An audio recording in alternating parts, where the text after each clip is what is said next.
Welcome to Quarter Protection Briefs. This video is about capacity in relation to residence and care. This is one of the sturdy columns supporting the majority of the work of the COP. Capacity is decision specific. That means it can be considered in relation to any decision or area of decision making. And it must be considered in relation to each area of capacity that is in question, where it becomes necessary to consider stepping over an individual's decision making. The way it is assessed is addressed in other videos in this series.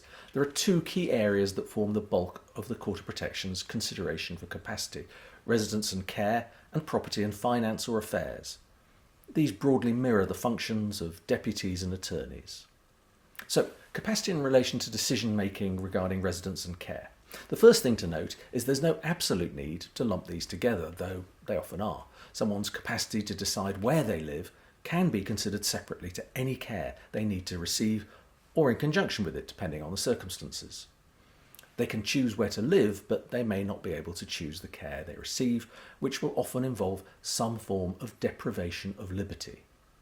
An example: P, the subject of proceedings, is in her 70s. She's had a lifetime of issues with mental illness and has been assessed not to have capacity regarding residence. Her husband is in his 80s and, though entirely caring, is also entirely exhausted by a life of living with someone whose behaviour and thought patterns made her incredibly difficult for him to live with. The idea that now, at that age, of sharing a house with her and her behaviours is distressing for him. Additionally, the house is next to a waterway which she has, in the past, been said to have attempted to leap into from an upstairs window.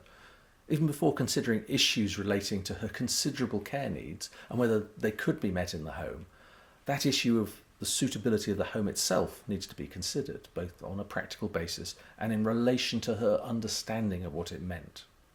For people involved in the Quarter Protection, care is often delivered in the context of a care home setting, which, as the name suggests, is a residence focused on care needs. So the joint consideration of residence and care in that situation is natural. Assessing whether someone has capacity to make their own decisions about residence and care is achieved using the assessment factors set out by legislation, and becomes, in theory, but perhaps not in practice, a straightforward exercise. Here's an example.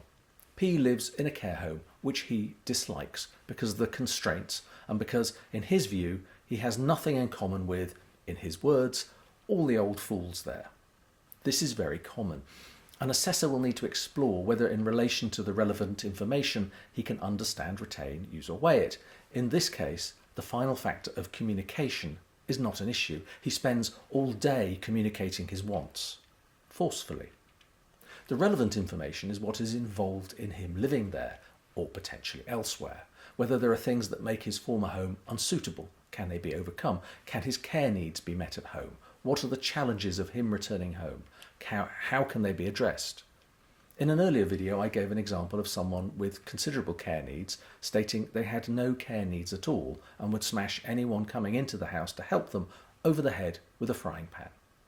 It's a fictional example, but it does illustrate the attitude and thinking of some people subject to Quarter Protection proceedings. Someone assessing capacity for residence and care would go through the checklist, understand, retain, use or weigh, in relation to what is involved in where P lives and how they're cared for. Presenting P with concrete options, concrete questions to test their ability to understand and process the relevant information. If someone has clear and extensive care needs but says they will attack anyone coming into the home to support them, that shows a lack of understanding of their own care needs and an inability to weigh their desire to be left alone with their need to be supported. That's a summary of issues involved in a capacity assessment regarding issues relating to residence and care.